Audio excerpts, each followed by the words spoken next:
Budget speech तो सुन लें, budget speech सुन तो लें आप।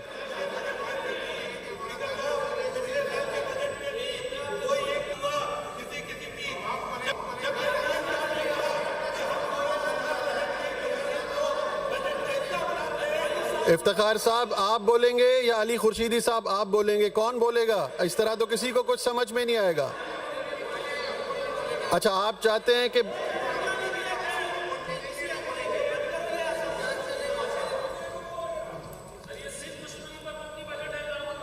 चलें आप बैठ जाएं, आप तो बैठ जाएं, बैठ जाएं। अली खुर्शीदी साहब आप बोलेंगे इन सब के बिहाफ पे? मैं बोलने की इजाज़त दे रहा हूं, मैं आपको इजाज़त दे रहा हूं। आप अगर बोलना चाहें तो बोल लें इनके बिहाफ पे। शबीर साहब बोलेंगे? इफ्तिखार साहब आप बोलेंगे? नहीं, क्या फारूक साहब? कौन बोलेगा? मैं आपको इजाज़त दे रहा हूं, अगर आपने बोलना है तो बोल लें, स्पीच करने दें सीएम साहब को।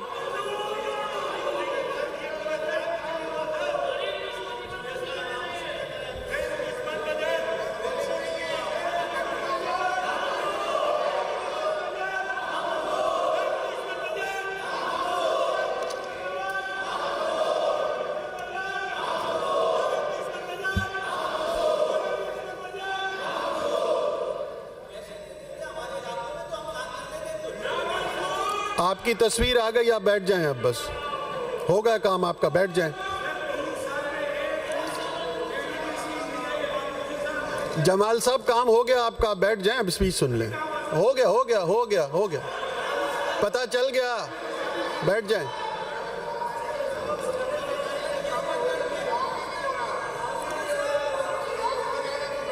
अच्छा इफ्तिखार साहब आप जरा मुस्कुरा के तस्वीर खिंचवा लें। मैं कह देता हूं कैमराज आपकी तरफ आ जाएंगे। चलें बोलें बोलें, इस तरह तो कह रहा हूं, बोलें आप। जी जी बोलें। अरे इफ्तिखार साहब की तो सुन लो। माइक पे बोलें, माइक पे, माइक खोल लें, माइक खोल लें, माइक खोल लें।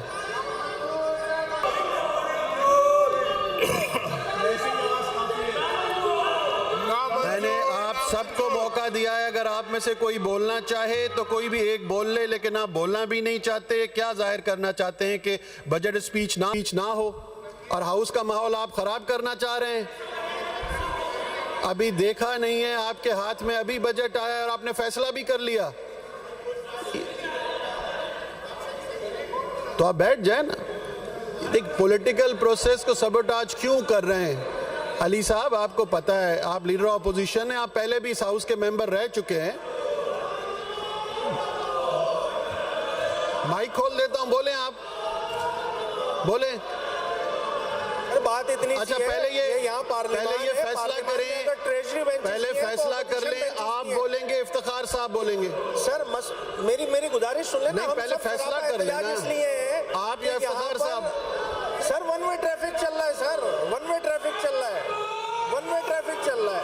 कैसे माने ऐसे बजट को कि जिसमें पूरी शहरी सिंध की जो नुमाइंदगी है उसको ऑन बोर्ड ही नहीं लिया गया है। फिर एक गुजारिश है, बातचीत है, एक असेंबली का माहौल होता है, प्री बजट होती है, दीगर चीजें होती हैं, सब कुछ बाईपास। भाई आपके पास मेजॉरिटी है, हम मानते हैं, मगर इस मुल्क में, इस सूबे में जमहूरियत है, जमहूरी रिवायतों को तो पास किया जाए। भाई अगर ट्रेजरी बेंचेस हैं तो अपोजिशन की भी बेंचेस हैं, अपोजिशन के नुमाइंदे भी आवाम के नुमाइंदे होते हैं, मगर अगर नहीं सुनने की पॉलिसी है तो फिर ऐसे ही चलाते रहे जनाब। आपके पास अक्सरियत है, आप जो चाहे कर सकते हैं, आप करें, फिर आप जो करें, फिर हमारा जो दिल है हम वो करेंगे। सीधी सी बात है। हमें अगर आप जमहूरी रिवायतों को पास नहीं करेंगे तो फिर इसी तरह की सूरत हाल होगी, इसी तरह की सूरत हाल होगी। एहतजाज करना हमारा जमहूरी हक है, हम वो एहतजाज कर रहे हैं, ये हमारा हक है। स्पीकर साहब आप इससे हमें रोक नहीं सकते हैं कि आप एहतजाज ही नहीं करें। क्यों नहीं करें भाई? हम एहतजाज हम करेंगे, बिल्कुल ठोक बजा के करेंगे एहतजाज। अली साहब वो आपके लोग आप ही की नहीं सुन रहे सर, सब सरापा अरे वो आप ही नहीं सुन रहे। यहाँ वाले तो एहतजाज कर नहीं सकते ना, अरे वो मसला सुन ऐसा नहीं रहे हैं यहाँ वाले कर नहीं सकते, उनको कम से कम बिठाएं तो सही। तो ये लोग एहतजाज वो करें। आपको मानते हैं, वो आपकी सुनते हैं। इनकी तो जबान बंदी हो जाती है। उनको तो मनाएं, फिर हमें मना लीजिएगा साहब। इनकी जबान बंदी हो जाती है, इधर थोड़ी होगी। चले आप बोले, मैं तो टाइम दे रहा हूँ, बोले प्लीज प्लीज। बात इतनी सी है, ऐसे बजट का क्या फायदा कि जिसमें पूरी एक, भाई अगर शहरी सिंध की नुमाइंदगी, अक्सरियत नुमाइंदगी यहाँ बैठी हुई है, ऑन बोर्ड ही नहीं है, प्री बजट का सेशन नहीं हुआ है, आप लोग क्या चाहते हैं? डिक्टेटरशिप चलाना चाहते हैं? ये जमहूरी डिक्टेटरशिप है स्पीकर साहब, डिक्टेटरशिप है, जमहूरी है। अगर इसी तरह का रवैया रखना है तो रखें जनाब, आपकी हुकूमत है, आप चलाएं, इसी तरह चलाते रहें। ये तो कोई बात नहीं हुई ना। बजट पेश हो रहा है तो सिंध का बजट पेश हो रहा है, आधे नुमाइंदों को ऑन बोर्ड ही नहीं लिया हुआ, जमहूरी रिवायतों का पास नहीं कर रहे हैं। ये कोई तरीका नहीं है स्पीकर साहब। हम एहतजाजन इस बजट स्पीच का हम जो है वो बॉयकॉट करते हैं, और हम जो बाकी बातें बजट के आगे आने में जो सूरत-ए-हाल बनेगी उसमें करें।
तस्वीरें आ गई आपकी, अच्छी हो गया काम आपका, आ गई चलें आप अब।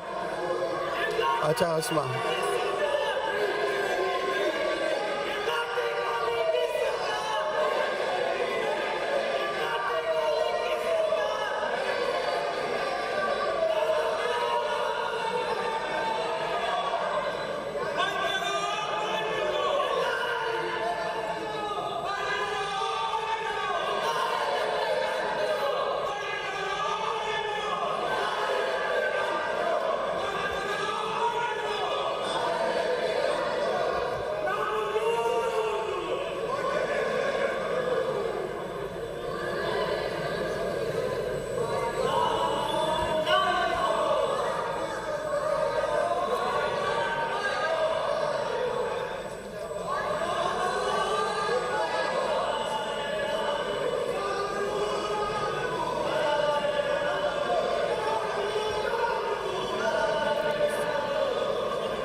अवैध साहब ये बंद कर दें सेल फोन, यहाँ पे सेल फोन बंद कर दें।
स्पीकर सिंध असम्बली उवैस कादिर शाह की सदारत में बजट इजलास इस वक्त जारी है। अपोजिशन का बजट इजलास शुरू होते ही शोर शराबा और नारेबाजी सामने आई। अभी बजट देखा नहीं और माहौल को ख़राब करना चाहते हैं, ये कहना था स्पीकर सिंध असम्बली उवैस कादिर शाह का। उन्होंने ये भी कहा कि कोई एक बोले ऐसे तो कुछ समझ नहीं आएगा, आपकी तस्वीर आ गई है, आपका काम हो गया है, बैठ जाएं। अपोजिशन अरकान का बजट इजलास का बॉयकॉट, ऐवान से भी उन्होंने वॉकआउट कर लिया है। MQM के कुछ अरकान का वॉकआउट, कुछ ऐवान में अब भी मौजूद हैं। MQM अरकान कार्ड उठाकर स्पीकर डाइस के सामने भी आ गए और अली खुर्शीदी जो कि अपोजिशन लीडर हैं सिंध असम्बली के, उनका ये कहना था कि हम मानते हैं आपकी अक्सरियत है, अपोजिशन के नुमाइंदे भी आवाम के नुमाइंदे हैं। अपोजिशन अरकान के बजट नामंजूर नामंजूर के नारे। तस्वीरें आ गई आपकी, अच्छी अच्छी वाली आ गई, काम आपका हो गया, अब बात खत्म हो गई, आ जाएं बैठ जाएं।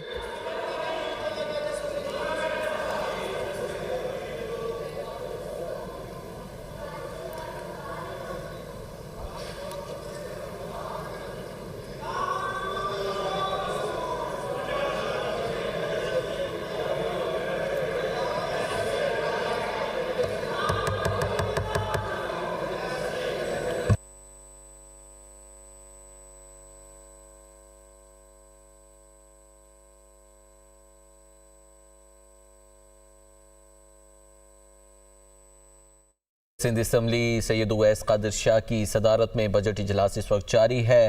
अपोजिशन का बजट इजलास शुरू होते ही शोर शराबा और नारेबाजी, अभी बजट देखा नहीं और माहौल को ख़राब करना चाहते हैं, ये कहा गया स्पीकर सिंध असम्बली उवैस कादिर शाह की जानिब से। उन्होंने मजीद कहा कोई एक बोले ऐसे तो कुछ समझ नहीं आएगा, आपकी तस्वीर आ गई है, आपका काम हो गया है, बैठ जाएं। ये सूरत हाल तब पेश आई जब वज़ीर आला सिंध सैयद मुराद अली शाह बजट इजलास में शिरकत के लिए पहुंचे। उन्होंने अपनी बजट तकरीर का आगाज़ किया। अभी उन्होंने आगाज़ ही किया था कि अपोजिशन बेंचेस की जानिब से खूब शोर शराबा किया गया। तमाम अपोजिशन बेंचेस के अरकान अपनी सीट से खड़े हो गए, उन्होंने प्ले कार्ड्स उठाए हुए थे, बैनर्स अवेज़ा किए हुए थे और साथ साथ नारेबाजी कर रहे थे। इस पर जो कार्रवाई है उसको कुछ देर के लिए मौखर किया गया, रोका गया और पूछा गया कि कोई बात करना चाहता है अपोजिशन से तो उसको हम वेलकम करते हैं। अगर कोई बोलेगा, एक बोलेगा तो ऐसे तो कुछ समझ नहीं आएगा, अगर कोई एक बोलना चाहता है है तो वो बोले।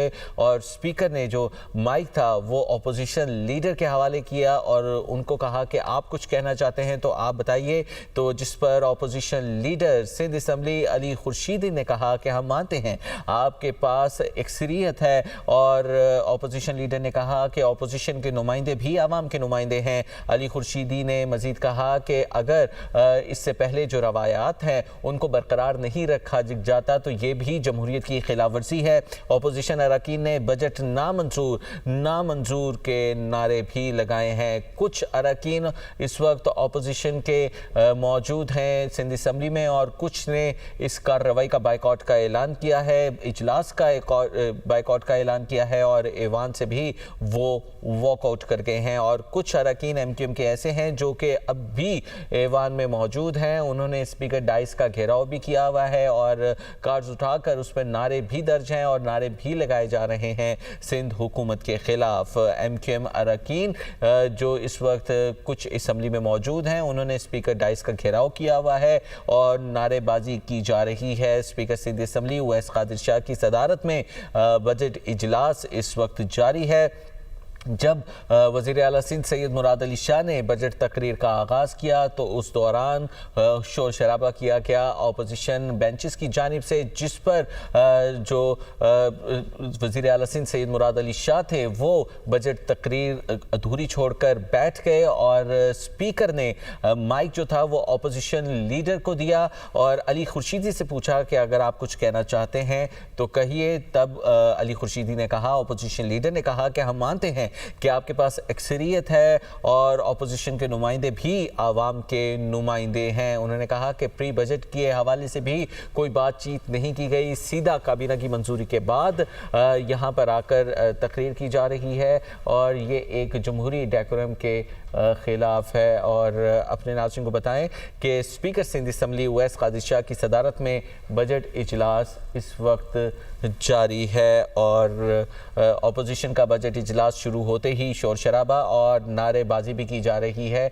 और दूसरी जानिब आप देख सकते हैं कि नेशनल डायलॉग कमेटी की प्रेस कॉन्फ्रेंस इस वक्त जारी है। लाएअमल चाहिए और अब इस अमन कीट का जो फ़वाइद हैं वो पूरी कौम को मिलने चाहिए। यकसुई के साथ पॉलिसीज़ पर अमल होना चाहिए, पॉलिसीज़ डिराइव करनी चाहिए, डिवाइस करनी चाहिए और उसके बाद उनको इम्प्लीमेंट करना चाहिए। साथ ही साथ मैं ये कहूँगा कि पाकिस्तान के जो माशी हालात हैं उनकी एक बुनियादी वजह दहशतगर्दी भी है। दहशतगर्दी की वजह से यहाँ पर फॉरेन इन्वेस्टमेंट भी नहीं आ रही बल्कि अपने लोग भी इन्वेस्टमेंट करने से डर रहे हैं।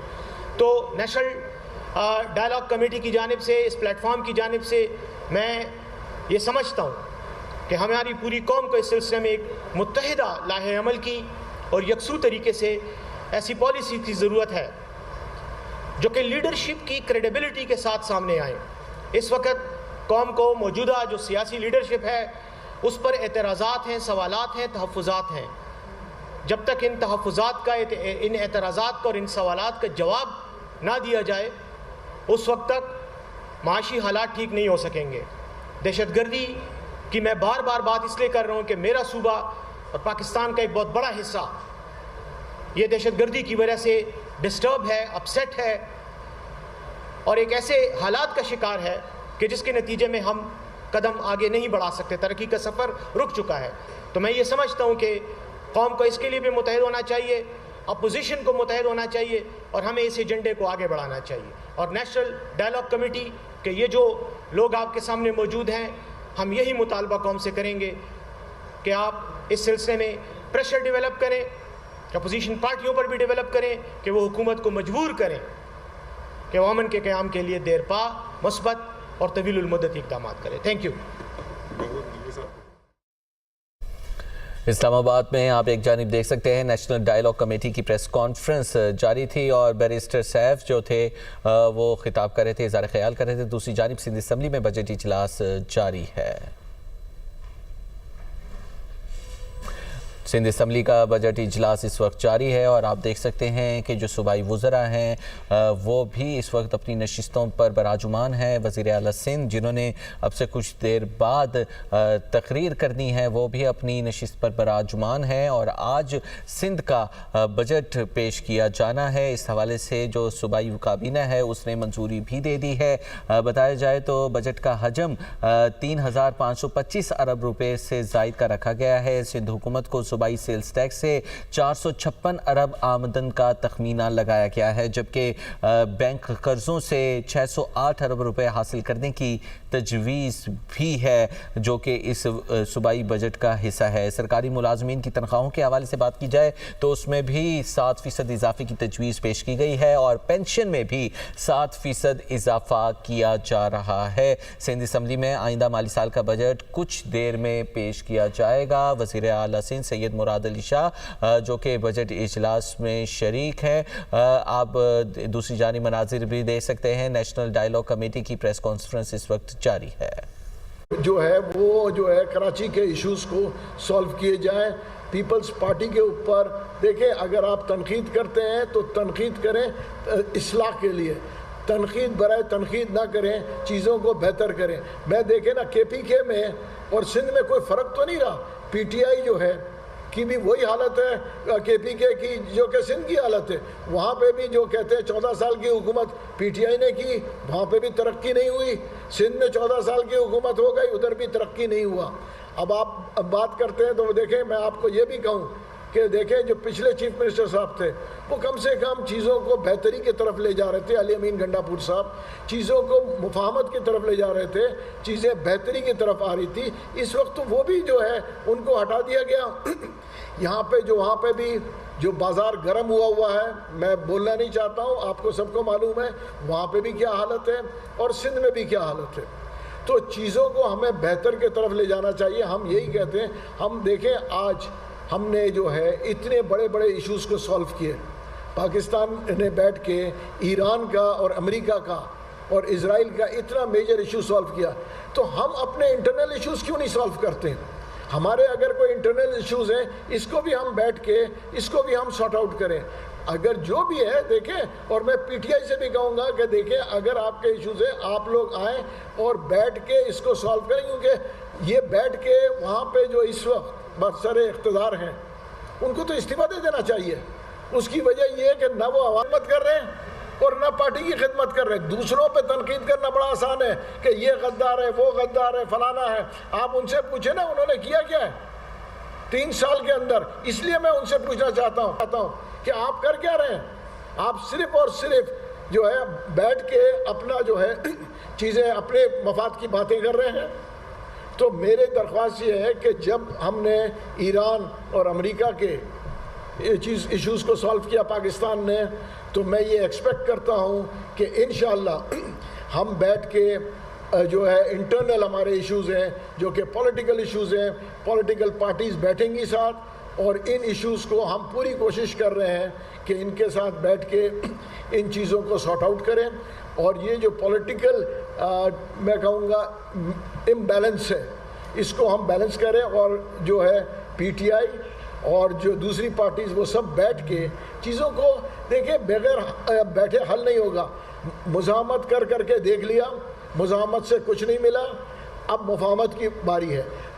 हम आज भी हम वही बात कर रहे हैं। अब इमरान इस्माइल साहब भी बात कर रहे थे कि देखिए वही चीज़ जो कि जनरल साहब ने मुफाहमत करके अमेरिका और ईरान का इश्यूज़ को सॉल्व किया, तो हम ये अभी इंशाल्लाह कोशिश कर रहे हैं कि ये जो लोकल पॉलिटिकल हमारे मुल्क की है इस इश्यूज़ को भी जो है मुफाहमत से सॉल्व करें। मैं PTI से भी दरख्वास्त करूँगा कि वो मेन फ्रंट पे आएँ और बैठ के बात करें। उसकी वजह ये है कि देखिए अकेले में तो मुझसे हर आदमी मिलना चाहता है, हर आदमी कहता है कि जी अकेले में मिल के बात करें कि आप लोग ये करें। देखिए रियलिटी को फेस करें, आप लोग आगे आएँ। उसकी वजह यह है कि अगर अकेले में सिर्फ मिल के जी आप बात करें, देखें मैं उनसे भी ये कहूँगा कि आप लोग आएँ, बैठें और इन चीज़ों को बैठ के हम सॉल्व करें।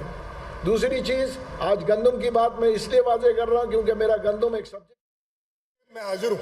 I'll start. मैंने सर कोई रूल सस्पेंड नहीं किया, लेकिन इनकी सीरियसनेस देखें। इस वक्त ये पार्लियामेंटेरियंस है और ये कर रहे हैं। आप प्लीज कंटिन्यू करें, please. Honorable Speaker, honorable members of this august House, I begin by expressing deepest gratitude to Almighty Allah, whose infinite blessings, mercy and guidance have enabled us to continue serving the people of Sindh.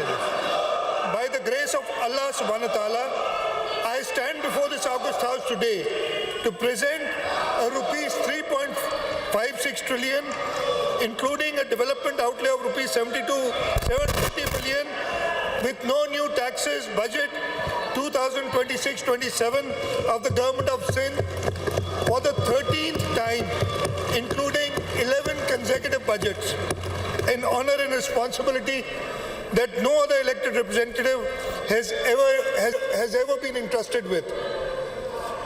At this moment, I also bow my head in gratitude to my late parents, whose values of honesty, hard work, and public service continue to guide me, and I thank my family for their unwavering support, patience, and sacrifice through this journey of service to the people of Sindh. Mr. Speaker, sir, at the outset, I pay tribute to Shahid Zulfikar Ali Bhutto, founder of the Pakistan People's Party and former Prime Minister of Pakistan, whose vision of democracy and social justice and public empowerment transformed the political landscape of our country. I also pay homage to Shahid Mohtarma Benazir Bhutto, whose courage, sacrifice and unwavering commitment to democratic values continue to inspire generations of Pakistanis. Before presenting the budget for the financial year 2026-27, I wish to place on record my profound gratitude to President of Islamic Republic of Pakistan, Mr. Asif Ali Zardari, for his guidance and steadfast support during these challenging times. I also acknowledge the leadership of Chairman Pakistan People's Party, Mr. Bilawal Bhutto Zardari, whose vision of people-centered development, social justice, and inclusive growth continues to shape the priorities of the government of Sindh. His commitment to welfare of farmers, workers, women, youth and vulnerable communities remains central to our development goals. I also pay tribute to the brave armed forces of Pakistan, whose courage, professionalism and sacrifices continue to safeguard the sovereignty and territorial integrity of our beloved homeland. Recent regional developments have once again demonstrated Pakistan's role as a voice for peace, stability, and principled diplomacy. Under the leadership of President Asif Ali Zardari, Prime Minister Mian Mohammad Shehbaz Sharif, and Chief of Defence Forces Field Marshal Syed Asim Munir, Pakistan actively engaged with regional and international partners to support efforts aimed at de-escalation and peaceful resolution during the recent Middle East crisis, reaffirming its position as a nation that promotes peace in the region and stands for dialogue, upholding the canons of international law. Above all, I pay tribute to the resilient people of Sindh. I salute our farmers who continue to cultivate the land despite climatic uncertainty, our workers and laborers whose efforts sustain the economy, our teachers and healthcare professionals who serve with dedication, our entrepreneurs who continue to invest despite economic challenges, and our youth whose aspirations inspire us to build a better future. Honorable Speaker, I rise today to present the budget of the financial year 2026-27 in fulfillment of our constitutional responsibility and with a deep sense of commitment to the people of Sindh.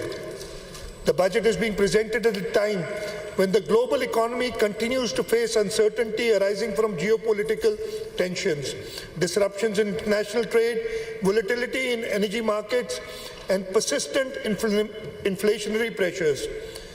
According to the International Monetary Fund, global growth is projected at 3.1% in 2026, while global inflation is expected to remain elevated at 4.4%. Despite these challenges, Pakistan's economy demonstrated resilience during financial year 2025-26. National GDP increased from rupees 114 trillion to rupees 127 trillion.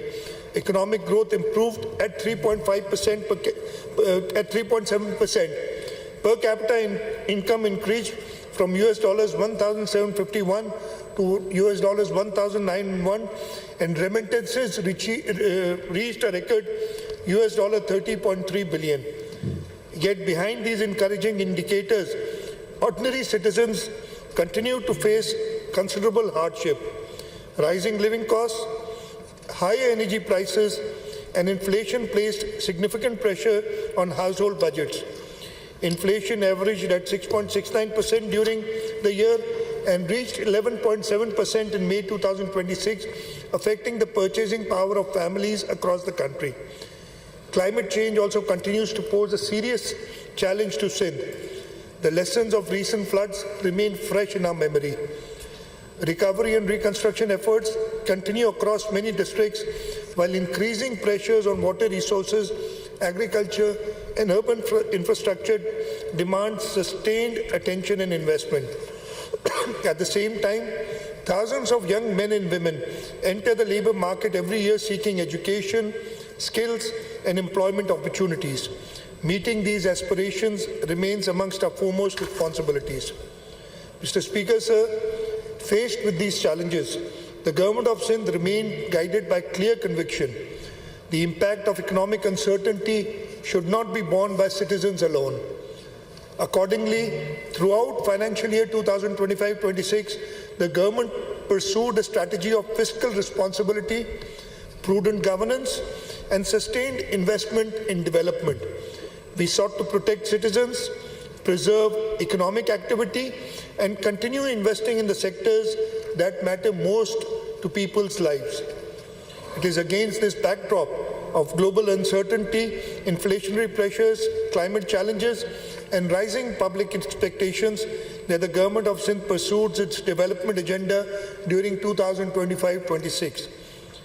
I now turn to the measures undertaken by the government to maintain fiscal discipline, strengthen public finances, and sustain development momentum during a very challenging year.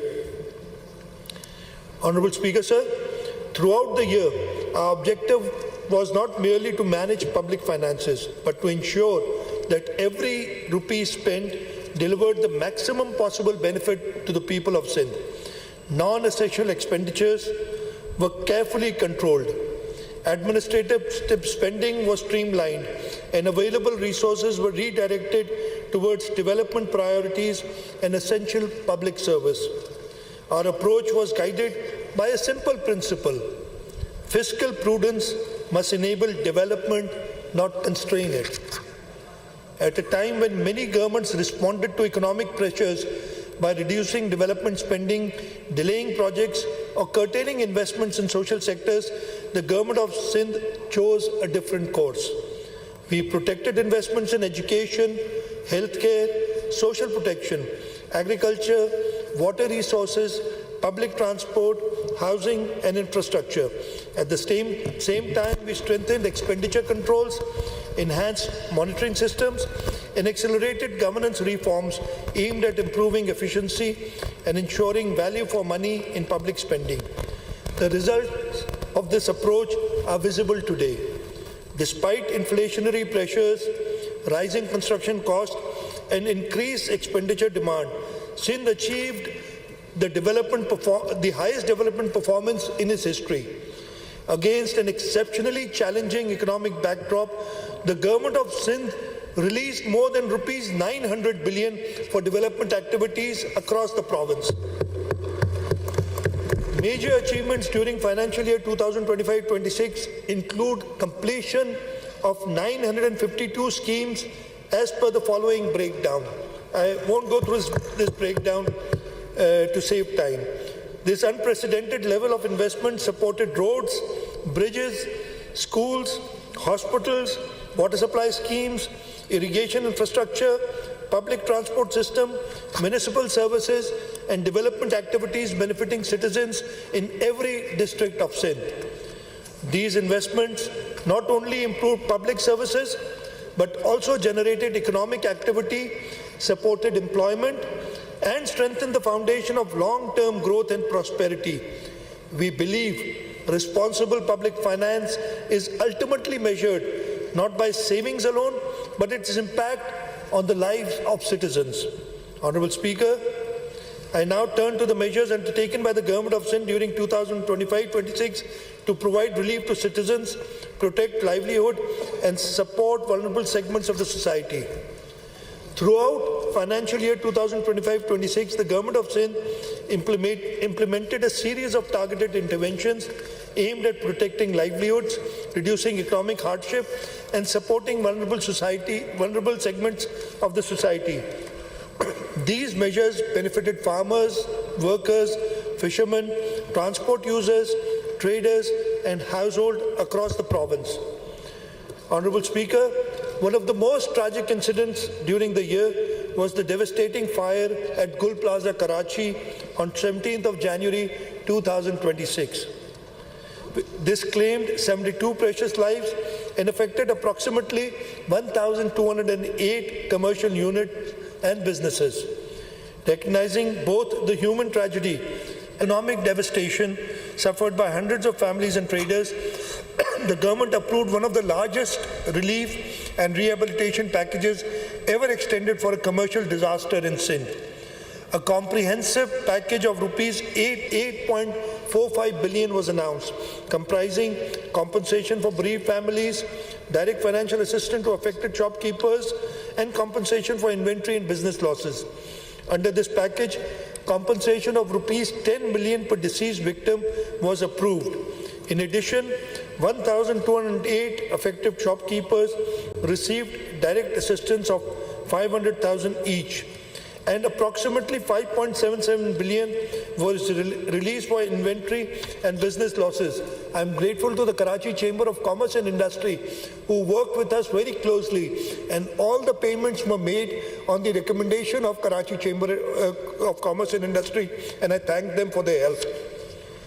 Recognizing the challenges faced by our farming community, the government launched one of the largest farmer support programs in province's history. An allocation of rupees 45 billion was made for wheat procurement and farmer support initiatives.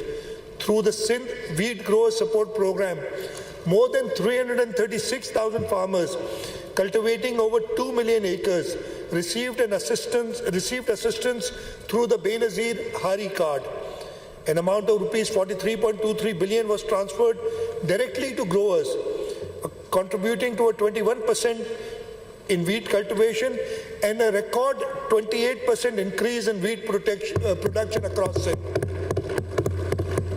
Wheat cultivation increased from 3.086 million to 3.879 million acres, while wheat production increased from 3.54 million tons to a highest ever 4.91 million tons in the province of Sindh. To further reduce production costs, the government allocated rupees 3 billion as fuel subsidy for small farmers holding up to 25 acres. Approximately 331,000 farmers benefited through transparent digital transfers, helping protect farm incomes and sustain agricultural activity. Honorable Speaker, the government also acted to shield citizens from rising fuel prices. Under the People's Motorcycle Fuel Subsidy Program, rupees 4 billion was released to provide direct support to motorcycle owners across Sindh. More than 660,000 beneficiaries have received assistance through a fully digital payment mechanism. Similarly, rupees 2.37 billion was released as fuel differential subsidy for public transport operators.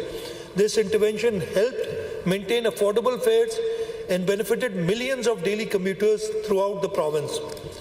Recognizing challenges faced by coastal communities, the government also provided rupees 515 million in fuel support for 2,819 registered small and medium fishing boats, helping sustain livelihoods and economic activity in the coastal district. Further, Sindh contributed rupees 807 million under the Pakistan Energy Relief Plan as a part of coordinated national effort to cushion citizens from rising transportation costs. Honorable Speaker, I now turn to the flagship achievements that have transformed communities, strengthened infrastructure, and laid the foundation for long-term prosperity across Sindh. These achievements represent communities restored, homes rebuilt, services expanded, jobs created, and opportunities unlocked for millions of citizens across Sindh.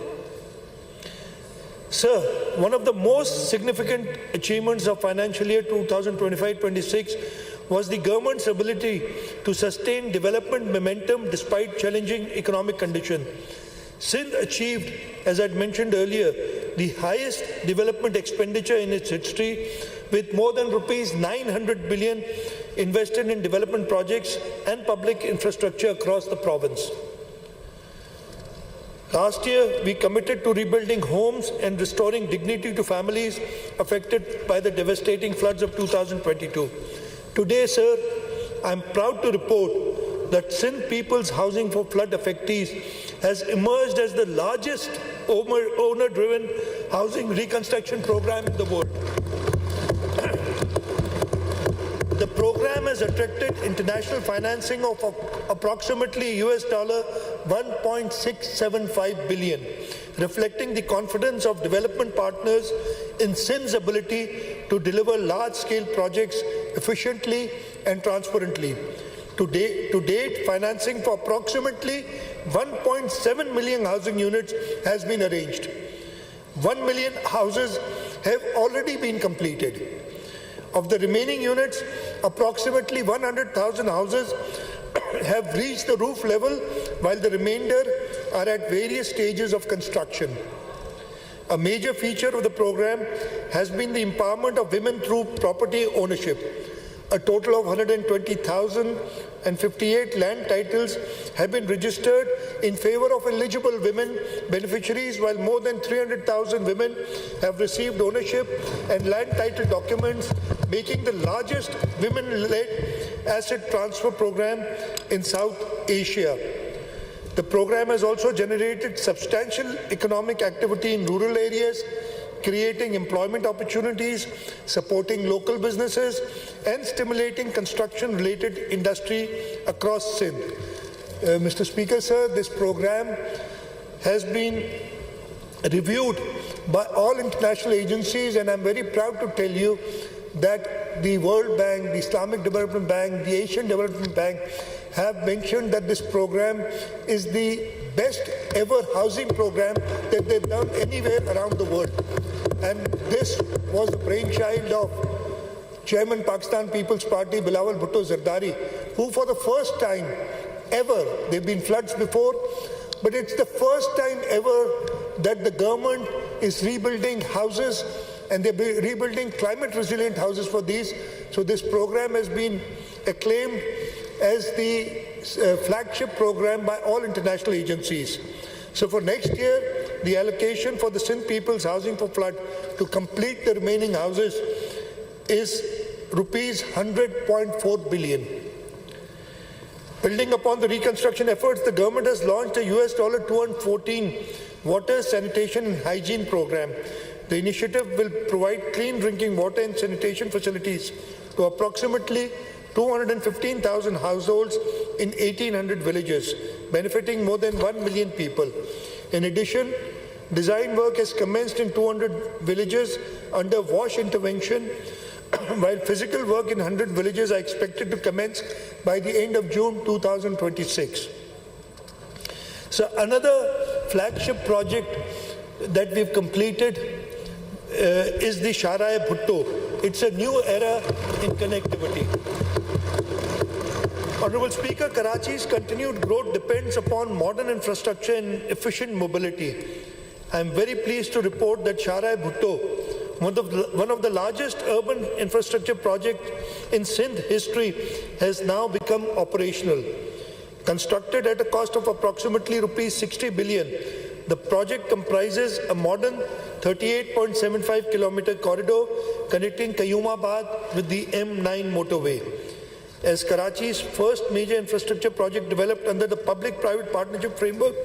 It represents a landmark achievement in innovative financing and project delivery. The impact is already visible.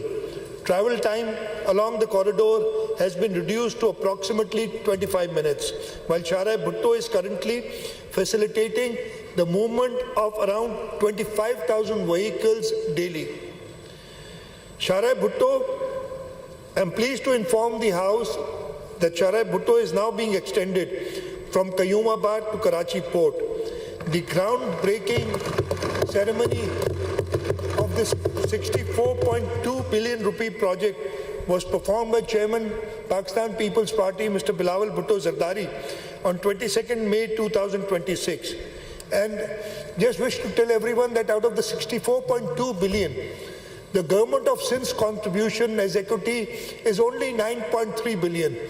So with 9.3 billion, we will inshallah develop a project worth more than 64 billion rupees. The construction time is 30 months and the work on the project has already started. During financial year 2025-26, approximately 23 billion was committed. Some more projects in the city of Karachi I mentioned. In 25-26, approximately 23 billion were committed for major infrastructure projects being implemented through the Frontier Works Organization to improve mobility and strengthen Karachi's transport network. The government also approved infrastructure projects exceeding rupees 11 billion to be executed by the Karachi Development Authority and rupees 22 billion worth of projects being implemented through the Karachi Metropolitan Corporation to improve urban infrastructure and service delivery. A major milestone was achieved through completion of the Hub Canal project at a cost of approximately rupees 12.7 billion, significantly strengthening long-term water security for Karachi and adjoining areas. This project was inaugurated by Chairman Bilawal Bhutto Zardari on 13th of August 2025. Significant progress has already been achieved under the Competitive and Livable City of Karachi program. Development works are undertaken on 151 across all 25 town municipal corporations of Karachi, of which 147 schemes have already been completed. The remaining schemes are on track for completion by the end of the current month. In addition to physical infrastructure, the program delivered important governance reforms through implementation of a modern SAP-based financial and payroll management system across all local councils and Karachi Metropolitan Corporation. A landmark achievement has also been the launch of one of Pakistan's largest municipal property mapping initiative, under which approximately 4.5 million properties are being surveyed through GIS-based urban immovable property tax system.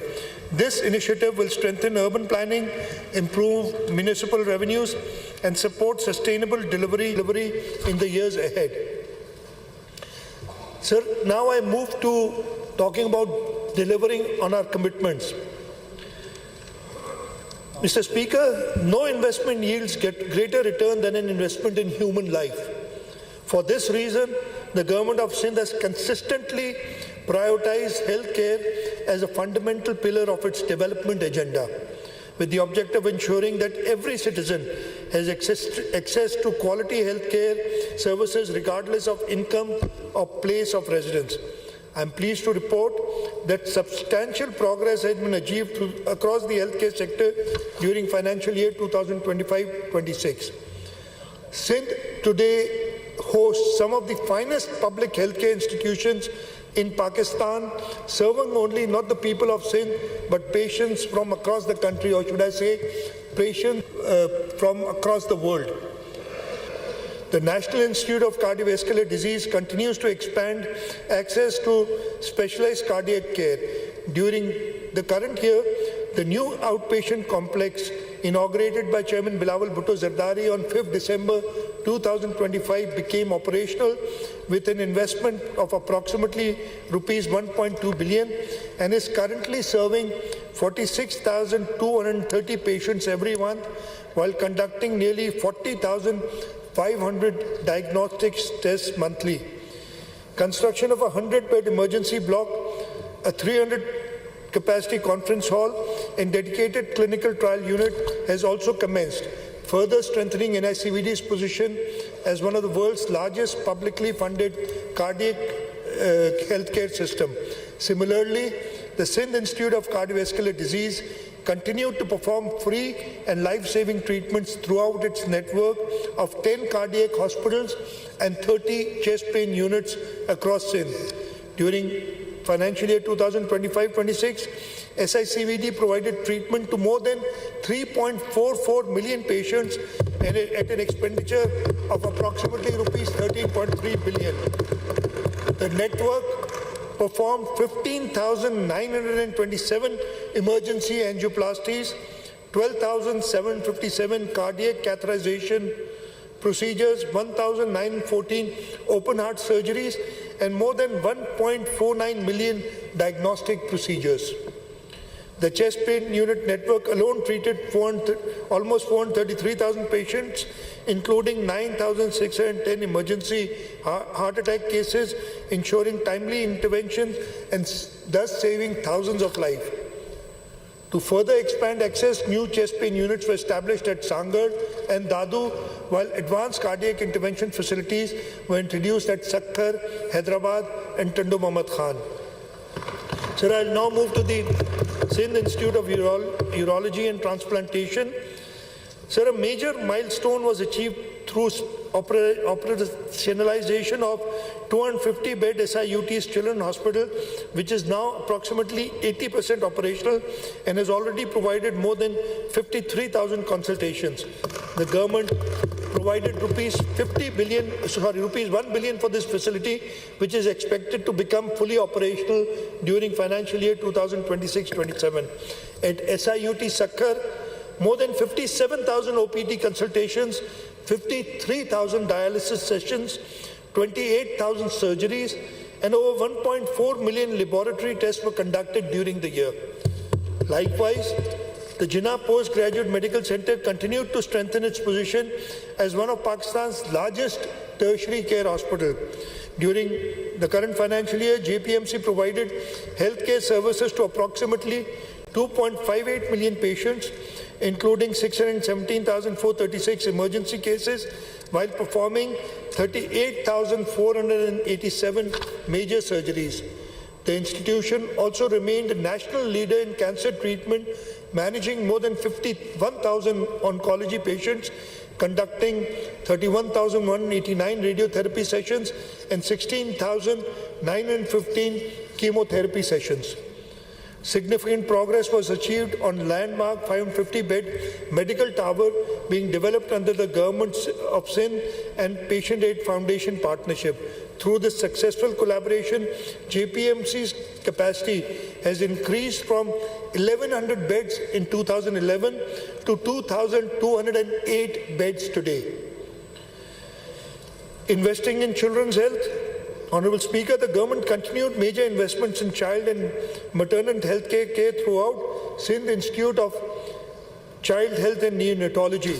The SICHA network expanded from 790 beds to more than 1120 beds and now provides specialized healthcare service across 12 districts of Sindh. More than 1.2 million patients received treatment through the SICHN facility. So the Peer Abdul Qadir Shah Jilani Institute of Medical Sciences, Gambut, continued to serve as Pakistan's premier public sector transplant institution. Between July 25 and May 26, Gambut Institute provided healthcare services to approximately 2.97 million patients and successfully performed 174 liver transplants, 16 kidney transplants, 29 bone marrow transplants, and 209 cardiac surgeries. The government also continued to strengthen emergency response systems across Sindh. During the current financial year, the Sindh Integrated Emergency and Health Service expanded its fleet by 110 new ambulances, increasing the total fleet to 545 ambulances operating across the province. Honorable Speaker, sir, I now turn to another critical investment in the future of our province, strengthening education and building human capital that will drive Sindh's growth in decades ahead. Honorable Speaker, no nation can achieve lasting prosperity without investing in its people and in its youth. Education remains the most powerful instrument for social mobility, economic growth, and human development. Last year, we committed to strengthening the education sector through teachers' recruitment, restoration of schools, expansion of early childhood education, support of out-of-school children, decentralization of school finances, and greater access to higher education opportunities. One of the largest merit-based recruitment drives in Sindh history was successfully undertaking, and we recruited an additional 5,530 teachers, an additional 5,530 teachers recruitment is underway. The government completed 1,312 new schools during this year. Reconstruction of flood-affected schools also continued, with 606 schools rehabilitated and reconstructed, while work is in progress on another 1,860 schools. Recognizing the importance of early learning, 1,336 early childhood education classrooms were established and strengthened, benefiting more than 40,000 children. In addition, 752 teachers received specialized training and 584 early childhood teachers were recruited. I'll just skip a few pages here due to shortage of time, and I'll go to law and order. Peace and security are indispensable for economic growth, social stability, and public confidence. Recognizing this, the government of Sindh continued to invest in modern policing, counter-terrorism capabilities, and public safety initiatives to ensure a secure environment for citizens and businesses alike. A major milestone during financial year 2025-26 was the expansion of technology-driven policing and road safety initiatives. The introduction of AI-based faceless e-ticketing system, together with expansion of the Safe City program, transformed traffic enforcement and strengthening road safety across the province. More than 1.07 million electronic tickets were issued through transparent and technology-based enforcement mechanism. Adopting a citizen-friendly approach, the government waived penalties for the first-time traffic violators to encourage compliance through awareness rather than punishment. To further strengthen the surveillance of public safety, 1,325 smart cameras equipped with facial recognition and automatic number plate recognition technologies were installed at strategic locations. So in addition, 1,487 assistant sub-inspectors were recruited. Recruitment of 2,000 investigation officers was approved, and modernization work commenced on 40 model police stations across the province. So one of the most important achievements of the year was restoration of peace and security in the Kacha areas of northern Sindh, through targeted anti-dacoit operations in Shikarpur, Kashmir, and Gotki, supported by an allocation of Rs 872 million.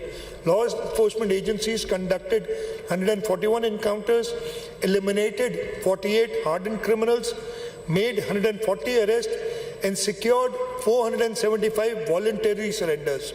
Most importantly, approximately 115,000 acres of Kacha territory was cleared from criminal influence, restoring confidence among local communities and strengthening the writ of the state. Sir, I now turn to another important commitment of this government, that is empowering persons with disabilities, promoting inclusion, and ensuring that no citizen is left behind in journey towards progress and power and prosperity. During the current financial year, significant progress was achieved in expanding rehabilitation services, strengthening inclusive education, and improving accessibility across the province. Today, the Department of Empowerment of Persons with Disabilities operates 67 special education and rehabilitation schools, 10 centers for autism rehabilitation and training, and works in partnership with 140 organizations supporting persons with disabilities. More than 1,000 teachers from 300 schools received specialized training under inclusive education program, while a broader initiative has been launched to train 5,000 teachers in inclusive education methodologies. The government also expanded rehabilitation infrastructure. New CARTS facilities at Tando Muhammad Khan and Korangi have been completed, while the Sakhar Mega Complex and centers in Mirpur Khas, Karachi Central and DHA Karachi are progressing. The Sindh Institute of Physical Medicine and Rehabilitation, Ladkhana, has achieved approximately 90% completion, while a similar facility is being developed in Sakhar. Rehabilitation facilities also being expanded in Karachi, Badin, Shahidpur, Jacobabad, Moro, Daud and Mithi. To improve accessibility and opportunity, 42 digital classrooms were established for deaf students. Pakistan's largest vocational training facility for persons with disabilities was established at Korangi, and assisted devices worth rupees 800 million were distributed across Sindh. Honorable Speaker, sir, I now turn to another area where government has delivered tangible results for citizens across the province, modernizing public transport, improving mobility, and advancing sustainable transportation solutions. An efficient, affordable and accessible transport system is essential for economic growth, social inclusion and urban productivity. The People's Bus Service continued its successful expansion with operational fleet reaching 290 buses and services extended to Khairpur, Shikarpur, Tando Alayar and Hyderabad. Today the service carries approximately 125,000 passengers daily and has served more than 1 million passengers since its launch. To improve mobility for women, the Pink Bus Service, Pakistan's first women-exclusive public transport initiative, continued to expand. The government also accelerated the transition towards green mobility. During the year, 34 electric buses became operational, while an additional 100 electric buses are being inducted into the transport network. Furthermore, procurement of the first 500 electric buses under the broader 1,000 EV bus program is being undertaken through a public-private partnership framework, making it one of the largest green transport initiatives in Pakistan. To further strengthen Karachi's transport network, the government has approved procurement of 50 modern double-decker buses at a cost of approximately rupees 4.8 billion, out of which 25 double-decker buses will be on the road in the next 3 months. The new fleet is expected to serve more than 30,000 passengers daily and will significantly enhance public transport capacity in the city. Sir, I now turn to another important pillar of our development strategy, leveraging public-private partnerships to accelerate infrastructure development, attract investment, and create new opportunities for economic growth. The government of Sindh has successfully positioned public-private partnership as a key instrument for infrastructure development. Today, Sindh possesses the largest public-private partnership portfolio in Pakistan, valued at approximately rupees 877 billion, with projects worth rupees 190 billion under construction and a further 365 billion under procurement and investment. These projects span transportation, water supply, renewable energy, urban infrastructure and environmental sustainability. A flagship project under this framework is the Ghotki-Kantkot Bridge, the largest bank-to-bank or longest bank-to-bank bridge across River Indus in Pakistan, spanning approximately 12.2 kilometers. The project will transform connectivity in northern Sindh.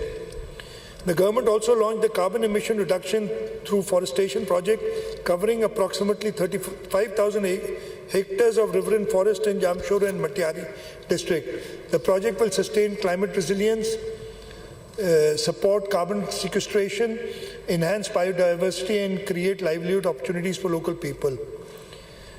Sir, I now turn to water security, sanitation and public health infrastructure. Access to clean drinking water, sanitation and reliable public health infrastructure remains essential for public health, economic well-being and sustainable development. During the current financial year, the government continued to invest significantly in water supply, sanitation and drainage infrastructure across Sindh.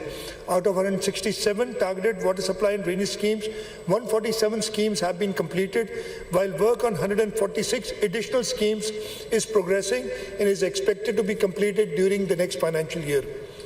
Major achievements include the completion of ultraviolet filtration water supply project at Rattodero and significant progress on the Shahid water supply and drainage project, improving access to safe drinking water and sanitation service for local communities. The government is also implementing 578 water supply and sanitation schemes with an investment of approximately rupees 45.56 billion alongside 67 rural development schemes worth rupees 5.10 billion. Sir, I now turn to the area that will determine the future competitiveness of our province, empowering our youth through technology, innovation and digital skill. Recognizing that future economy will increasingly be driven by technology, innovation and knowledge, the government of Sindh has made significant investments in digital transformation, technology education and skill development. During 2025-26, substantial progress was achieved through successful implementation of People's Information Technology Program Phase 2, one of the largest digital skill initiatives in Sindh. Sir, I'll just skip the details. They're here, and this document is part of the record of the assemblies. And I'll just, due to shortage of time, I'll just move on to two important nation-building sectors, the works and services and irrigation.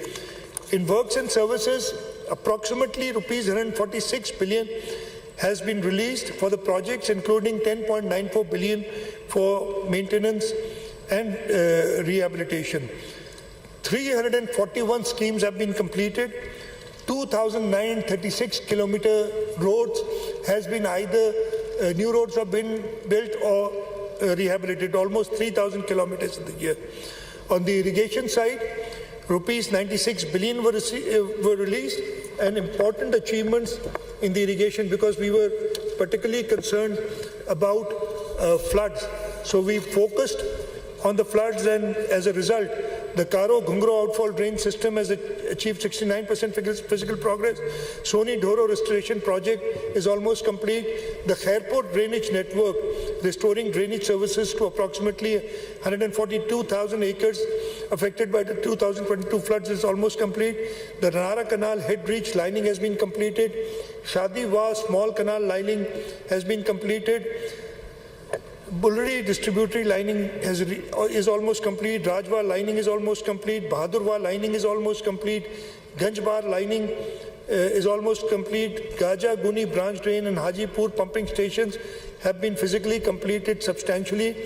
And the K4 support project, the KB feeder lining, has achieved 78% physical progress and inshallah will be completed in the next financial year. So now I turn to the budget strategies and priorities for financial year 2026-27. The budget for financial year 2026-27 reflects a commitment to fiscal responsibility, economic stability, and continued investment in the welfare of our people. The total budget outlay for the coming financial year is rupees 3.562 trillion, comprising current expenditure of 2.560 trillion, a development portfolio of rupees 720.39 billion, and capital expenditure of rupees 281.7 billion. Despite significant fiscal constraints and additional national obligations, we have protected allocations for education, healthcare, irrigation, public safety, local government services, and social protection. The budget has been formulated on the principles of fiscal prudence, protection of human development, infrastructure investment, and support for vulnerable sections of the society through a balanced combination of expenditure rationalization, improved resource mobilization, and targeted investments. This budget seeks to sustain economic growth, strengthen public services, enhance climate resilience, and create opportunities for future generations across Sindh. The budget has been prepared on a balanced strategy founded on 4 principles: safeguarding Sindh's constitutional rights, maintaining fiscal sustainability, contributing to national stability, and continuing investment in the welfare of our people. Honorable Speaker, Sindh responded positively to federal government's request for cooperation towards national strategic requirements. However, from the outset, we made it clear that any support must remain fully consistent with the Constitution, protect Sindh's rights under the NFC award, and not compromise province's development priorities, fiscal sustainability, or public service delivery obligations. Following extensive negotiations, the Government of Sindh secured a comprehensive framework of constitutional and financial safeguards through an arrangement with the federal government. The most important safeguard is the full protection of Sindh's constitutional entitlement under the 7th NFC award. This arrangement explicitly secures fiscal protection mechanism through a guaranteed federal revenue assignment base of rupees 3.35 trillion.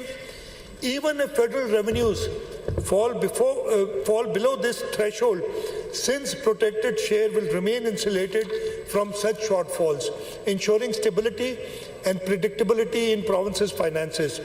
At the same time, any revenues collected above the projected federal revenue assignment of rupees 15.264 trillion will continue to be distributed under the NFC formula, ensuring that Sindh retains its full constitutional share in future revenue growth.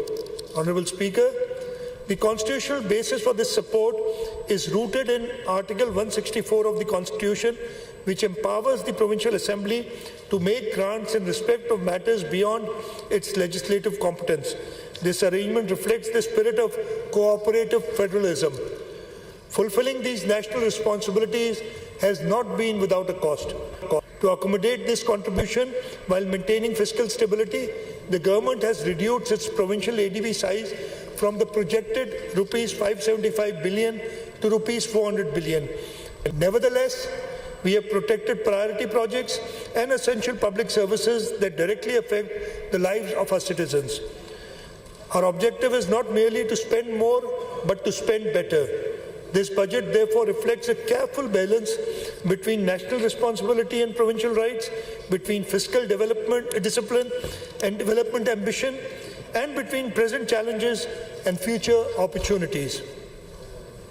So I'll just briefly tell you our investments in various sectors. In the education sector, that remains at the heart of the government's development strategy.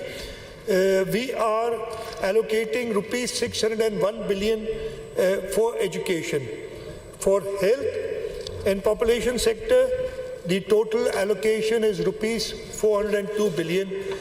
This would enable, and so we have ring-fence funding to our flagship healthcare institutions, including NICVD, SICVD, SIUT, SICHN, JPMC and Government Institute, which collectively provide free and life-saving healthcare services to millions of patients annually. We've also ensured that a partnership with Indus Hospital Network, Child Life Foundation and Patient Aid Foundation remains insulated from fiscal pressures so that uninterrupted healthcare services continue to be available to the citizens of this province.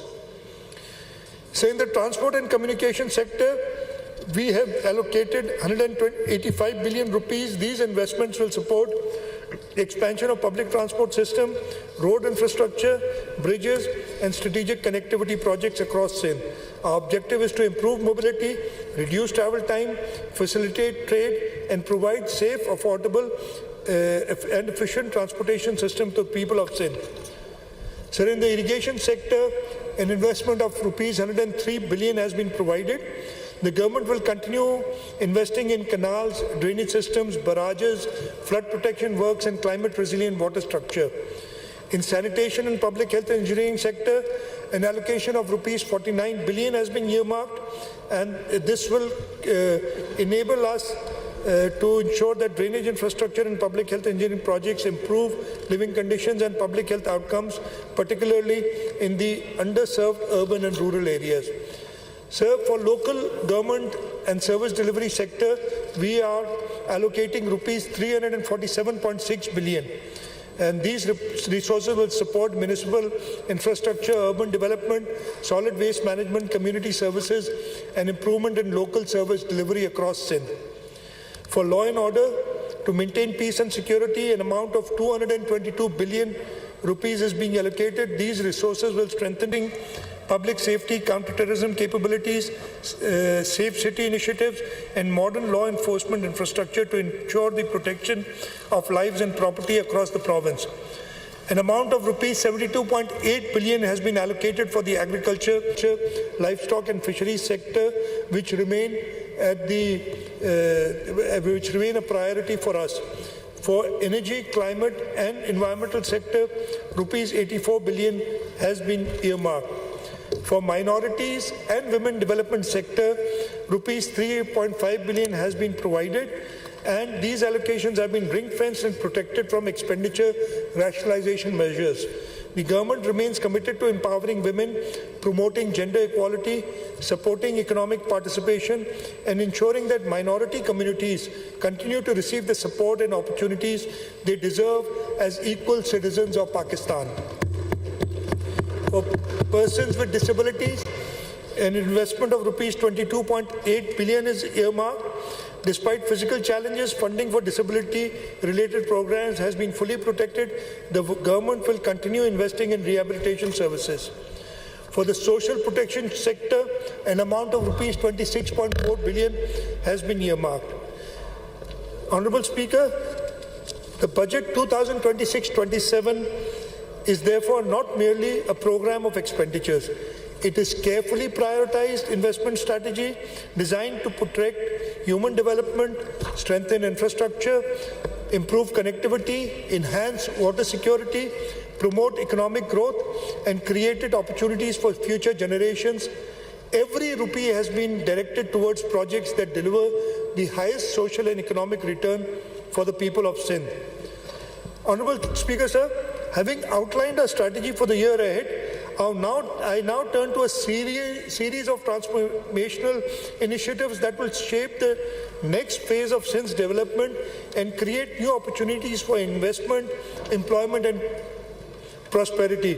And so I would like to mention that these initiatives were done under the guidance of Chairman Pakistan People's Party, Mr. Bilawal Bhutto Zardari, and President of Pakistan, Mr. Asif Ali Zardari. And when I talk about them, you will know where we are going to. From our normal day-to-day development work, we are now thinking big, and we are thinking international, and I'll come to that now. Sir, our previous achievements in public-private partnership provide a strong foundation for the future. Today, we stand at the threshold of a new phase of development, one that seeks not only to address current challenges, but also to unlock the immense economic potential of Sindh. Every generation is presented with a defining opportunity that shapes its economic destiny for decades to come. And I believe, sir, that moment for the province of Sindh is now.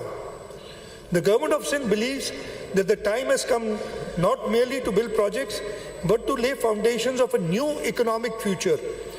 The initiatives that I am about to announce are therefore not conventional development schemes.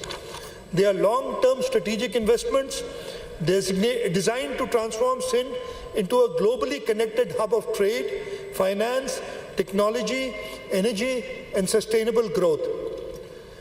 So the government of Sindh, through its pioneering public-private partnership framework, established one of the most dynamic and successful PPP portfolios in the region, spanning critical sectors for the economy and infrastructure. Through sustained commitment to innovation, transparency, and private sector participation, Sindh has emerged as a leading PPP jurisdiction, earning both national and international recognition.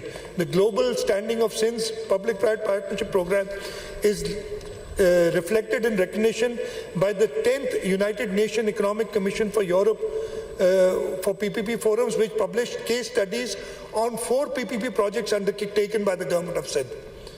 During the year, the internationally renowned publication, The Asset, conferred the prestigious PPP Deal of the Year award on the Sindh Riverine Forestation Project, further demonstrating the quality, innovation and global relevance of Sindh's PPP initiative. Earlier, The Economist ranked Sindh's PPP project the 6th best PPP program in Asia, a distinction that continues to underscore the province's leadership in innovative infrastructure financing and public delivery. The Sindh's public-private partnership program has been acknowledged by the Federal Finance Minister as a trailblazer in PPP development and received appreciation from the Prime Minister of Pakistan. The success of Sindh's PPP framework has received recognition at both national and international level. Most recently, during the National Economic Council meeting held on the 10th of June 2026, the achievements of the Government of Sindh's PPP unit were formally appreciated by the National Economic Council, and the Government of Sindh was requested to share its experience and provide guidance to other provinces to accelerate implementation of PPP projects across Pakistan. This recognition reflects Sindh's leadership in infrastructure development, innovative financing, and efficient project delivery. Mr. Speaker, sir, building on this strong foundation, the Government of Sindh is now embarking upon the next phase of PPP's journey. The focus is no longer merely on expanding the portfolio. Our focus is now on undertaking transformational and strategically significant projects that will redefine Sindh's economic landscape, accelerated growth, strength, competitiveness, and create a more enabling environment for investment, business, and sustainable development. The initiatives that I'm about to announce represent this new generation of PPP projects. They are designed not only to address present-day infrastructure needs, but to position Sindh as a leading center of trade, finance, technology, energy, and innovation for decades to come. Sindh has always led from the front. It was the vision of Shahid Bhutto that led to the establishment of Port Qasim, which today handles nearly 40% of Pakistan's maritime trade. Most recently, Sindh became the first province to develop an airport through its own resources in the Thar region. These achievements demonstrate that when Sindh combines vision with determination, transformational changes become possible. Building upon this legacy, the government is embarking upon the next phase of its development journey. Sir, I'm proud to announce that the Sindh government is going to undertake the KT Bandar Maritime and Economic Corridor. Throughout history, great cities and prosperous economies have emerged around ports, trade routes, and maritime gateways. The development of KT Bandar represents Sindh with a once-in-a-generation opportunity to create an economic growth pole on the southern coastline of the province. Sir, I'd remind you that this project was conceived by Shahid Mohtarma Benazir Bhutto during her government from 1993 to 96, and it is now that the government of Sindh is by itself taking this project to fruition. Guided by the vision articulated by President Asif Ali Zardari, the government has initiated the process of evaluating KT Bandar as a future maritime, logistic, industrial and energy hub of regional significance. An internationally benchmarked integrated economic viability assessment will be undertaken to evaluate the development of a modern coastal economic corridor incorporating port infrastructure, industrial zones, logistic and warehousing facilities, export-oriented manufacturing clusters, energy infrastructure, and multimodal transport connectivity. The assessment will also examine strategic links with the Dhabeji Special Economic Zone, Thar's energy and mineral resources, and emerging regional trade corridors. Our vision extends far beyond the development of a port. We envision a new economic ecosystem that can generate investment, industrialization, export, and employment for the generations to come. The successful development of KT Bandar has the potential to transform the economic geography of Sindh in much the same way that Port Qasim transformed the economic landscape of Pakistan several decades ago. We expect that the federal government will support the government of Sindh in this big leap forward. So the next important initiative that we are undertaking is creation of the Sindh Infrastructure Financial Center in the city of Karachi. Karachi has long been the commercial and financial heart of Pakistan. It hosts the country's largest banks, capital markets, financial institutions, and corporate headquarters. As Pakistan's gateway to international trade and investment, Karachi possesses all the ingredients necessary to emerge as a leading regional financial center. Building upon this historic strength and leveraging Sindh's internationally recognized expertise in developing innovative public-private partnership projects, I am pleased to announce that the Government of Sindh has initiated the process for establishing the Sindh International Financial Centre as a world-class platform for investment, finance, innovation and dispute resolution. The government envisions this centre as a modern financial ecosystem that will facilitate domestic and international investment, strengthen investor confidence and support the mobilization of capital for infrastructure, energy, housing, technology, climate resilience and industrial development. During the coming year, the government will undertake the necessary legal, regulatory and institutional groundwork for the establishment of the centre in consultation with national and international stakeholders, financial institutions, investors and development partners. Here again, I seek the support of the federal government, as without their support, this would not be possible. We would take the initiative, we will do the groundwork, we only need their support to, inshallah, construct this Sindh Investment Financial Centre in Karachi. The proposed centre will seek to position Karachi as a leading regional hub for infrastructure finance, Islamic finance, climate finance, financial technology and international commercial services. The initiative will also explore the establishment of modern commercial courts, international arbitration and mediation facilities and investor-friendly regulatory frameworks aimed at ensuring speedy dispute resolution, greater certainty in commercial transaction and enhanced investor confidence. Through the centre, the government aims to attract global capital, create high-value employment opportunities, strengthen Karachi's competitiveness, and reinforce Sindh's role as a gateway for investment and economic growth in Pakistan and the wider region. For the successful establishment of this strategic investment, the government will work closely with the federal government and relevant national institutions to develop an enabling legal, regulatory and investment framework. This will include streamlined investor onboarding, facilitation of visas and licensing, efficient regulatory approvals, competitive investment incentives and mechanisms to facilitate cross-border capital flows. 3 potential sites within Karachi's commercial corridors have already been identified and we are working at finalizing the site. To translate this vision into reality, funds have been earmarked in the budget for preparation of an internationally bankable feasibility study and implementation framework. So this Sindh International Financial Centre is not merely a real estate or an infrastructure project. It is a strategic initiative to position Karachi amongst the emerging financial centres of the region, attract global investment, deepen financial markets, and create new opportunities for future generations. It represents our ambition to connect Sindh with global markets, global innovation, and global opportunity. And this opportunity exists right now because of the Middle East crisis. The KT Bandar Port and the Sindh Investment Financial Centre are bound to succeed if we are able to do it. The next economic transformation will be driven not by traditional industry alone. Sir, I go to the next major initiative, which is the Sindh Green Data Infrastructure Initiative. Sir, the next great economic transformation will be driven not by traditional industries alone, but by data, artificial intelligence, cloud computing and digital infrastructure. Across the world, governments and businesses are investing billions of dollars in data centers and digital ecosystems that power the modern economy. The demand for computing power, digital storage, artificial intelligence applications and cloud services is growing at an unprecedented pace. Sindh is uniquely positioned to capitalize on this opportunity. Our province possesses some of the most attractive renewable energy resources in the region, with solar irradiation levels ranging from approximately 5.5 to 6.5 kilowatt-hour per square meter per day.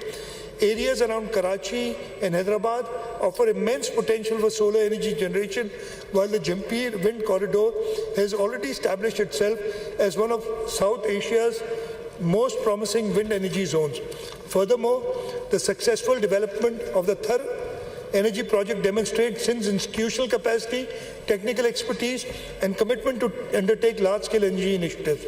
Recognizing these advantages, the rapidly growing global demand for digital infrastructure, I am pleased to announce that the Government of Sindh has initiated work on the Sindh Green Data Infrastructure Initiative. Under this initiative, The government will undertake the necessary planning, regulatory facilitation, and infrastructure development required to establish a dedicated renewable energy renewable energy parks and technology zones capable of supporting large-scale data centers and digital infrastructure investments. The proposed initiative will integrate renewable energy generation, transmission infrastructure, international digital connectivity, data center parks, and investment facilitation within designated technology and energy zones across the province. By leveraging indigenous solar and wind resource, Sindh aims to attract domestic and international technology companies, cloud service providers, artificial intelligence enterprises, computing operators, and data center developers seeking reliable, affordable, and environmentally sustainable location for digital operations. The initiative will also support the establishment of dedicated data center facilities powered primarily through renewable energy source, creating a new generation of clean energy, digital infrastructure that strengthens economic competitiveness while advancing climate and sustainability objectives. So the benefits of these initiatives will extend far beyond the digital sector, while renewable energy generation will primarily support data centers and technology infrastructure. Surplus clean energy can also be utilized for desalination facilities, water treatment plants, industrial estates, and special economic zones, including Nooriabad Industrial Zone, Side Karachi, Kurangi Industrial Area, Port Qasim Industrial Area, and the Dhabeji Special Economic Zone. This integrated approach will reduce energy costs, improve sustainability, and enhance the competitiveness of industrial and economic activity across Sindh. The initiative is expected to attract private investment, create high-powered, valued employment opportunities for our youth, strengthen digital infrastructure, and accelerate Sindh's transition towards a knowledge-based economy. To fully realize this vision, the government will engage with the federal government and relevant regulatory authorities to facilitate reforms that enable direct green energy offtake arrangements and remove regulatory barriers to investment in renewable energy-powered digital infrastructure. Sir, regarding energy security, renewable transition and solar empowerment, we also have a few new initiatives. Energy has always been the foundation of economic growth and human development. For many years, Pakistan has faced severe energy shortages that constrained industrial growth, discouraged investment, and imposed hardship on ordinary citizens. At this critical juncture, the government of Sindh took a bold visionary decision to unlock the vast coal reserves of Thar. Through successful developments, the Sindh Agro Coal Mining Company and the broader Thar coal projects, Sindh transformed the dormant natural resource into a strategic national asset. Today, Thar coal is contributing thousands of megawatts of affordable energy to the national grid, strengthening Pakistan's energy security and reducing dependence on imported fuels. Building upon this success, the government is now undertaking another major initiative to the development of rail-linked transportation of Thar coal, which will further improve efficiency, reduce logistic costs, and support future industrial development. We are undertaking this project in collaboration with the federal government. Honorable Speaker, while coal helped Pakistan address immediate energy needs and strengthen national energy security, the future belongs to cleaner and more sustainable sources of energy. Fortunately, Sindh is blessed with some of the most abundant renewable energy resource in the region. The province possesses world-class solar potential and is home to the Jampir Wind Corridor, one of the largest wind energy corridors in South Asia. Having successfully harnessed the power of Thar, the government is now embarking upon the next phase of Sindh's energy journey by unlocking its vast solar and wind potential. We've utilized indigenous coal resources to address energy crisis and power economic growth. We must now utilize indigenous renewable sources to build a cleaner, more sustainable and more affordable energy future. In pursuance of this vision, I am pleased to announce one of the largest household renewable energy programs in Pakistan. Under this initiative, 275,000 free solar home systems have been procured at the cost of rupees 18 billion for distribution among deserving households belonging to the poorest segments of the society. For thousands of families, particularly those facing economic hardship, this program will reduce electricity costs, improve energy access, and enhance quality of life. At the same time, the government recognizes that energy affordability is also a challenge for middle-class households. Therefore, through a partnership between the Sindh Enterprise Development Fund and the Sindh Bank, we are launching an innovative solar financing program to enable middle-income families to install rooftop solar systems through subsidized financing arrangements. This initiative will allow households to reduce electricity bills, achieve greater energy independence, and participate in clean energy transition without facing significant upfront costs. Sir, agriculture is the backbone of our economy, and we are giving special focus to agriculture. So the prosperity of Sindh is inseparable from the prosperity of its farmers. Agriculture remains the backbone of Sindh's economy, yet nearly 93% of farmers cultivate small landholdings, limiting their ability to access modern machinery, efficient irrigation systems, affordable financing, and competitive markets. To address this challenge, I am pleased to announce that the government will introduce a necessary legislation, a landmark reform designed to empower small farmers through legally recognized, democratic and farmer-led agricultural collectives. The objective of this initiative is simple but transformative. To enable farmers to achieve the benefit of scale without surrendering ownership of the land, farmers will continue to own and cultivate the individual holdings while voluntarily joining together to access machinery, technology, finance, storage, processing facilities, and marketing on collective basis. The government will act as a facilitator, regulator, and enabler. The most important feature of this initiative is access to finance. Financings will be channels through commercial banks, development finance institutions, and partner organizations. Farmers themselves will decide which machinery, technologies, and services best suit their needs, creating a demand-driven and farmer-owned model of agricultural modernization. For the first time, registered agricultural collective will be recognized as bankable entities capable of accessing subsidized credit, lease financing, crop insurance, and asset insurance. Through this initiative, farmers will gain access to tractors, harvesters, laser land leveling, drip irrigation, solar-powered tubewells, drone-based services, storage facilities, processing infrastructure, and modern market linkages at a scale previously beyond their reach. This reform has the potential to transform fragmented farming into organized, technology-enabled, and market-linked agriculture, increase productivity, strengthen climate resilience, improve water efficiency, and raise rural incomes across Sindh. It is a new model of rural empowerment that places farmers themselves at the center of development and creates a pathway towards a more productive, prosperous, and sustainable agriculture future of Sindh.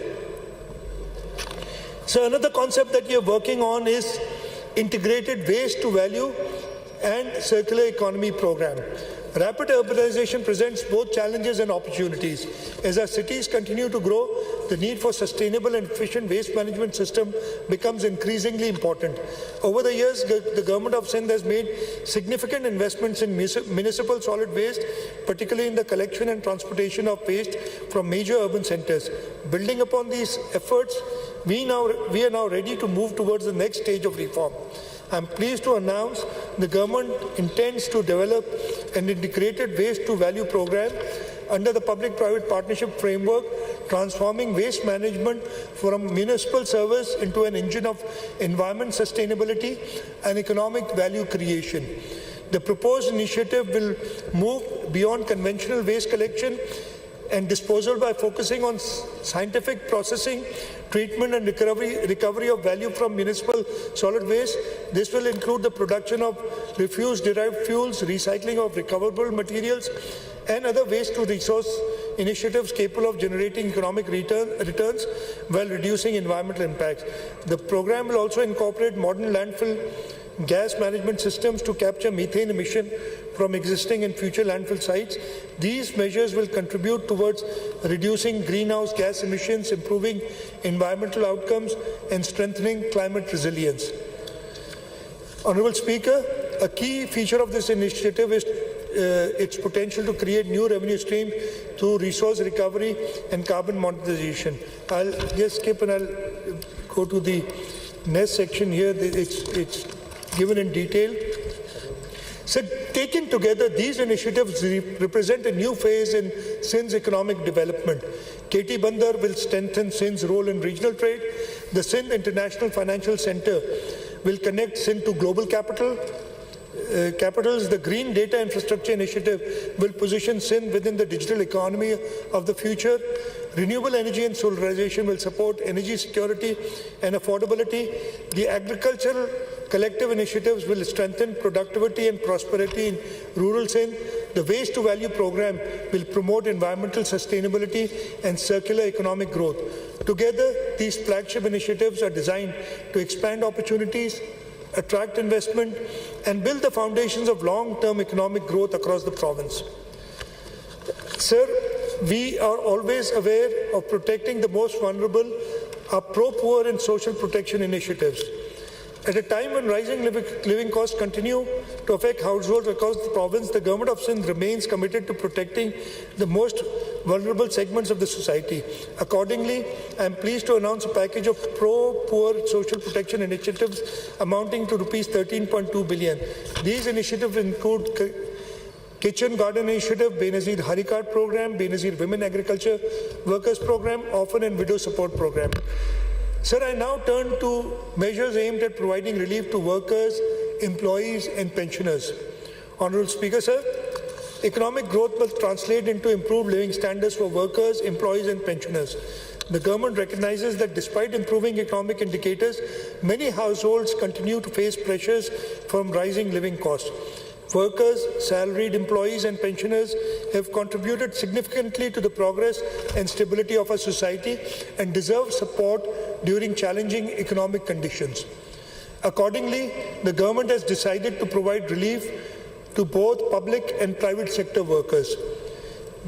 Honourable Speaker, there will be no new taxes in the next financial year 2026-27. The Finance Act proposes a number of targeted relief measures to support education, employment, insurance and agriculture. Sales tax on education support services including education consultancy, testing and evaluation services being reduced to 5%. The reduced 5% tax rate on recruiting agents for overseas employment is being extended for a further 2 years. Beauty parlors and salons integrated with the point of sale system will continue to benefit from the concessional 8% tax rate, while certain donor-funded development projects also being given tax relief. To promote insurance coverage and resolve outstanding disputes, the tax rate on insurance agents and brokers is proposed to be reduced from 5% to 2 to 3%, while tax exemption threshold for life insurance is being increased from ₹500,000 to ₹3.5 million. For agricultural sector, penalties for non-filing of agriculture income tax returns are being rationalized. The agriculture super tax exemption threshold is being enhanced, and ₹150 million to ₹500 million. From ₹150 million to ₹500 million, and the tax rate is being reduced from 10 to 8%. These measures will provide meaningful relief, encourage compliance and support economic growth in Sindh. Mr. Speaker, sir, I am pleased to announce that the Cabinet today has recommended that the minimum wage be enhanced from the current ₹40,000 per month to ₹43,000 per month. This will come into effect July 1, 2026 after going through the regulatory process. Sir, I am also pleased to announce that all government employees shall receive a 7% increase in basic pay with effect from 1st of July 2026. And sir, we will ensure that the lowest pay of our grade 1 officers, employees is at least ₹43,000, the minimum pay. Furthermore, all pensioners shall receive a 7% increase in pension with effect from 1st of July 2026. So these measures reflect government's continued commitment to supporting workers, honouring pensioners and helping households cope with rising living costs. Honourable Speaker, sir, as I conclude, this budget is not merely a statement of receipts and expenditures. It reflects our priorities. our aspirations and our commitment to the people of Sindh. The budget for financial year 2026-27 has been prepared at the time of global uncertainty, economic challenges, and rapid technological changes. Yet, it is also a time of opportunity. Over the past year, we protected development spending, strengthened public services, supported vulnerable households, expanded infrastructure, invested in human capital, and laid the foundation for future growth. Sir, our vision is clear. We want a Sindh where every child has access to quality education, every family has access to quality health care, and every young person has an opportunity to realize his or her potential. A Sindh where farmers, workers, entrepreneurs, and investors can prosper. A Sindh connected through modern infrastructure, strengthened by innovation and prepared for opportunities of the digital economy. A Sindh where development reaches every district, every community, and every citizen. So this budget is guided by three enduring principles: protecting citizens, investing in people, and building for the future. These principles will continue to guide our efforts as we work towards a more prosperous, inclusive, and resilient Sindh. The people of Sindh have always demonstrated extraordinary resilience, determination, and optimism in the face of challenges. With unity, hard work, and a shared sense of purpose, I am confident that together we can build a stronger Sindh and contribute to a stronger Pakistan. This budget is a commitment to our people, a commitment to opportunity, and a commitment to future generations. So a number of people have worked very hard in order to put together this document, which is a futuristic document. We're not talking about just projects, we are talking about visions of the future. And I'd like to acknowledge them, but I'll just wait till my winding speech, because this is a very long list, and I've already taken up a lot of everybody's time. And if I start naming those people now, it'll take a long time. So let me wait and till my winding up speech. But I would want to acknowledge all those people, and I'll do it at the end. So with these words, I announce that the annual budget for financial year 2026-27 to this Honourable House for its consideration and approval. Sindh Sada Abad, Pakistan Paindabad. Thank you very much.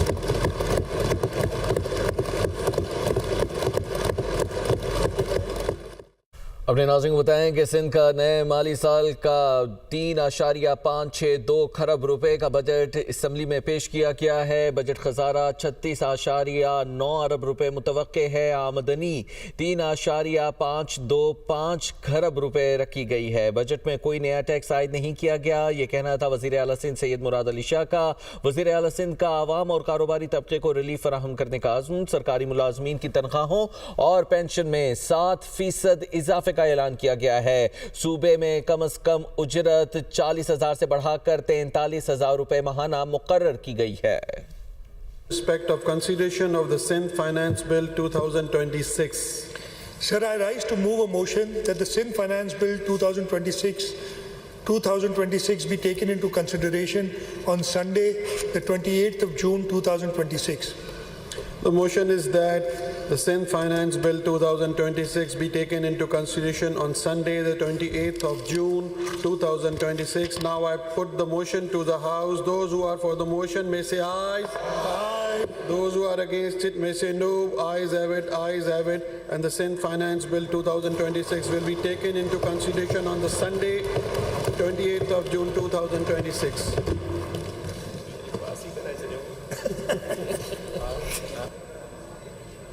जी नासिर शाह साहब आपने कुछ कहा? Now the House is adjourned to meet again on Friday, the 19th June 2026 at 10 a.m.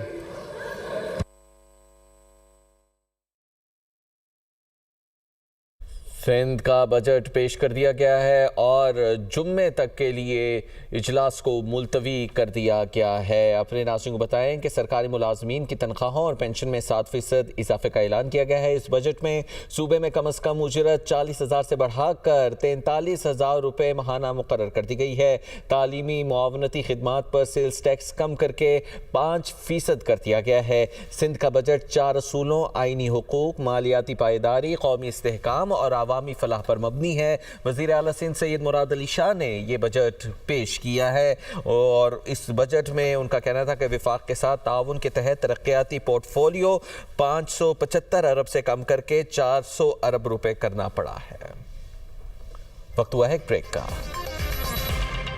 Non stop smartness के लिए ले आए Kenwood ई smart onyx AC 10 साल की कंप्रेसर और 5 साल की ऑल पार्ट्स वारंटी के साथ। कैनवुड खुश रहो। आज पाकिस्तान में